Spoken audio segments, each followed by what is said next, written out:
So in this problem, we have a triangle with side lengths of 16 and y and an angle of 43 degrees. Let's use SOH CAH TOA to solve for y in this triangle. So the first thing you want to do in any right triangle problem is you want to figure out what the sides are in relation to the angle so we can figure out which part of SOH CAH TOA to use. So first, this 16 over here, I want you to notice is the hypotenuse, right? Because it is opposite to that right angle. So I'm just going to call this h because it's our hypotenuse side. And for this y, notice that this y is directly opposite to that 43 degree angle. So because it's opposite to that 43 degrees, let's call it O for the opposite side. So now, in SOH CAH TOA, which one relates O and H? Well, the answer is so. That one has O and H in it, so let's use sine for this problem. So what does SOH CAH TOA tells us? It tells us that the sine of the angle, which we know is 43 in this case, is equal to O over H. And I know what O and H are. O is just y, and H is just 16. And now this is an equation that we can solve.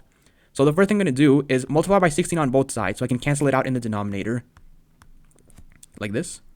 And then I'm going to be left with y is equal to 16 times sine of 43. And now you can just compute this on a calculator. Let's first do sine of 43 on a calculator. Sine of 43 degrees, and make sure your calculator is in degrees and not radians, is equal to 0.682. And I'll just do 16 times 0.682 to solve for y. If you do that, you should get that y is equal to 10.91. And that is the answer to this problem.